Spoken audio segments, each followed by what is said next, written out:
Hello everyone, my name's Devin, also known as DH Artist, and today we're going to take a look at my top 5 favorite comic book covers from my collection.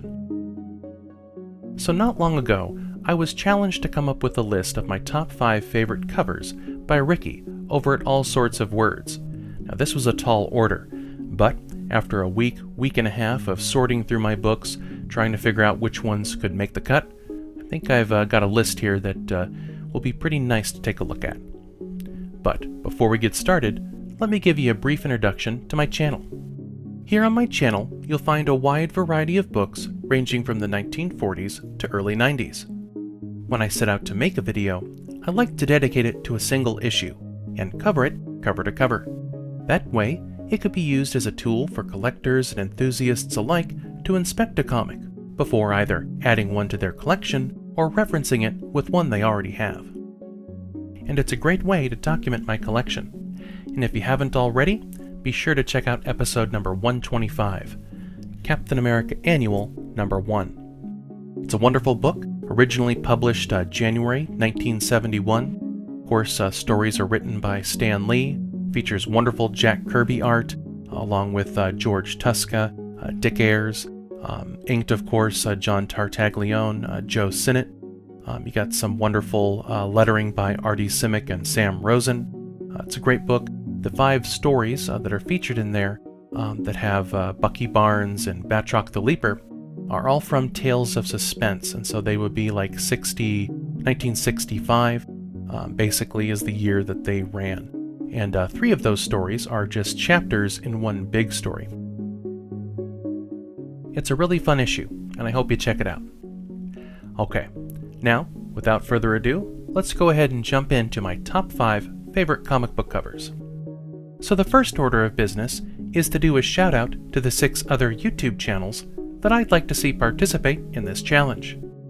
We've got AFTA Comics, JT's Comics and Cards, Lady Fantastic, Rafaust Comics, Tessa is a Nerd, and Time Travel Comics.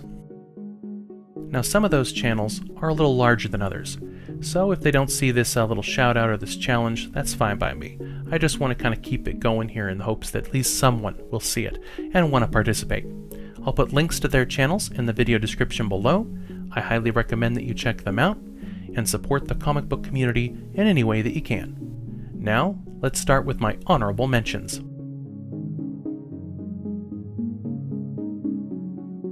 As I worked on compiling my list, I found it difficult to weed out books.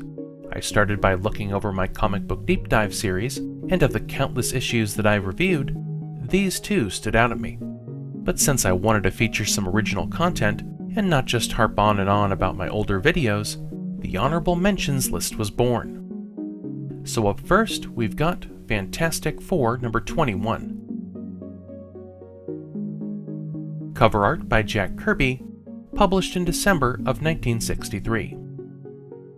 I remember first seeing this cover in a reprint from my dad's collection. It was Marvel Collector's Item Classics number 15, I think. It was one of the first comics I added to my want list when I first started branching out and collecting for myself. I really loved the ominous figures standing over the Fantastic Four. You got Nick Fury there, and of course the team is fighting each other. It's just really fun. I was lucky enough to find this copy at my local comic shop, and it's been a favorite ever since. Now next up, we have Amazing Spider-Man number 66. With cover art by John Romita Sr., published November of 1968. Everyone has their favorite Spidey villain. It's hard not to collect comics without debating who the best Spidey villain is. Spider-Man has a very impressive rogues gallery. Well, Mysterio is my favorite. He uses technology to aid in his illusions, and being a special effects creator, he just really stood out to me as a fun bad guy. John Romita did an amazing job with this cover, as he did on most of his covers, and I like looking at the detail he put into bringing this supervillain to life. While I would love to have Amazing Spider-Man number 13, which is the issue where Mysterio first appears, I'm grateful that this was in my dad's collection so I could enjoy it just the same.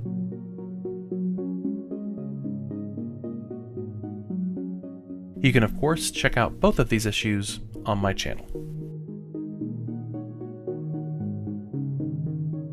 Okay, clean slate.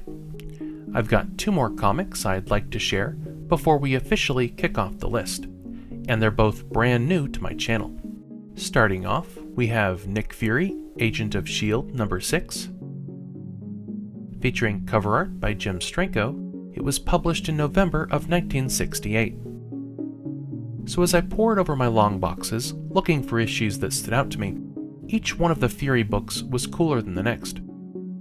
I've got the first 15 issues, and any one of them could be here. I just really liked the space theme. It's like spies in space, kinda like Moonraker, only way more futuristic looking. I don't know what's going on in the background. Looks kinda like the Earth is blowing up, or there's a giant asteroid planet thing above him. I don't know. It's a great cover. And now I'm thinking I should have added it to my list.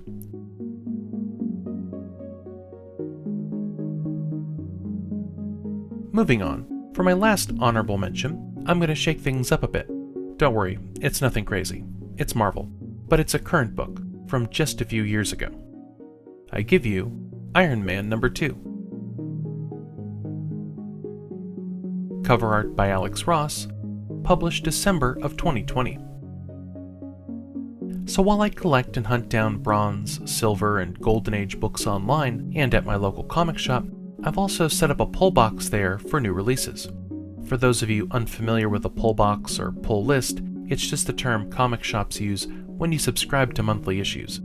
They set those comics aside for you, and you can pick them up at your leisure. Well, the Iron Man series is one that I'm subscribed to, and during the 2020 run, Alex Ross made these incredible covers for each issue. He's my favorite active artist right now. I really like his realistic style. He makes it look like the heroes are real, almost like a still from a movie or models on a set. He's doing some amazing work on the Fantastic Four series right now, and if you don't know who he is or haven't already Googled him, you really should. And for those of you wondering why I don't feature more current books in my deep dive series, it's mainly because they're so new. I mean, the channels that show off brand new books are a dime a dozen. I like showing the classic books. But if you'd like to see some of my monthly pickups, let me know. I guess I could make some kind of a mini haul video or something. So that does it for my honorable mentions. And I know what you're thinking. Kirby, Romita, Stranko, and that's just the honorable mentions? Well, don't worry. I have a feeling some of those names will pop up again before this video ends. Now, on to the top 5 list.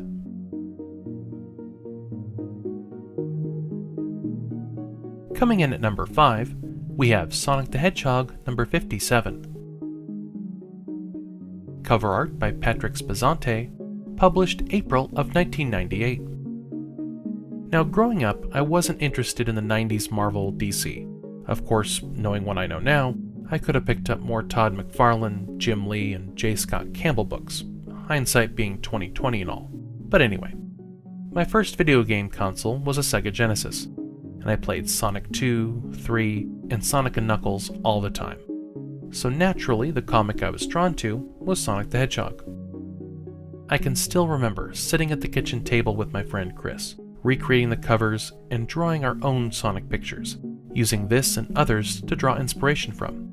In fact, I think that's why I like this cover so much. This cover has some great action on it, it's got Sonic and Tails flying on the tornado, and you can make out Sally's head in the clouds behind them. It really is a fun display piece from my collection.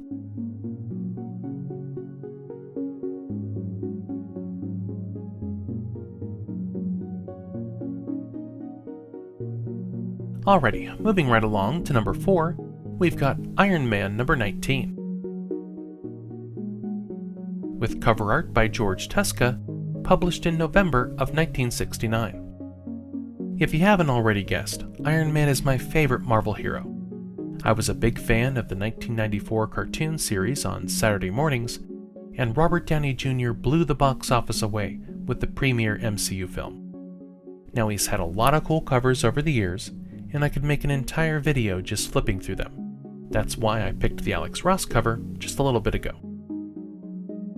But I picked this one because it's got this awesome artwork of Iron Man in the clutches of death, and he's surrounded by some other villains. like the Mandarin, Titanium Man, the Unicorn, Freak, Whiplash.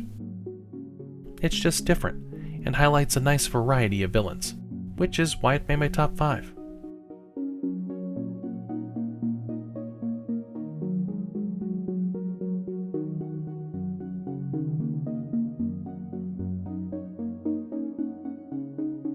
And coming in at number 3, I've got Fantastic Four number 72. Featuring cover art by Jack Kirby, it was published in March of 1968. I think for Marvel fans, Kirby fans, and of course Fantastic Four fans, everyone has their favorite cover.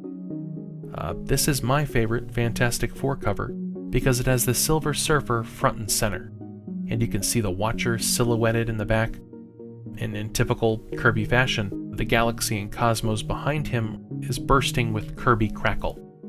That's what people refer to as the dots and circles in his work. I think this would make an awesome poster just blown up huge, and anytime I can make a display of my favorite Kirby books, this one makes the cut. It's definitely a conversation piece.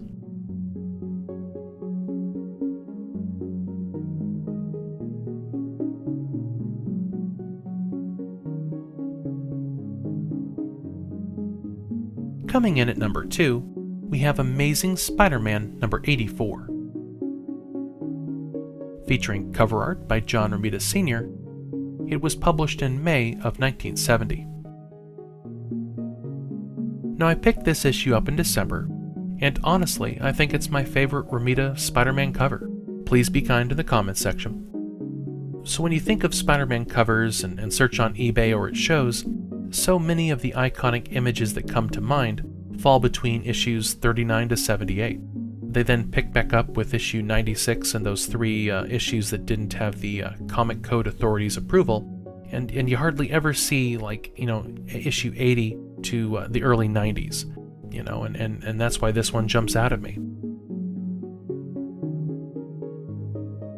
I like how his suit is a lighter blue compared to the usual navy blue, kind of like the suit at the end of No Way Home.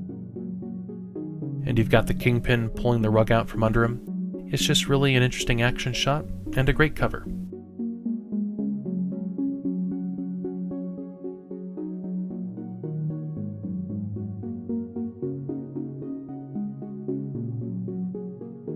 Well, now we've reached the end. The number 1 favorite cover from my collection is Tales to Astonish number 34. Published August of 1962, with cover art by Jack Kirby. I had first seen this cover in one of those Marvel coffee table books from Barnes & Noble. It filled the whole page and they were talking about Marvel comics just before they featured superheroes. I knew then I had to get this one, and figured it would be impossible to find a decent copy at a decent price. Then a few years back, early in the pandemic, I was lucky enough to get my hands on it, and I'm pretty sure it was only $34, which I think was a great price. Now I have since added a few earlier Tales to Astonish issues in my collection, but this one is still my favorite. It's such a fun cover. You've got this guy looking out of the window at this monster on the ledge of the building. It's just so great.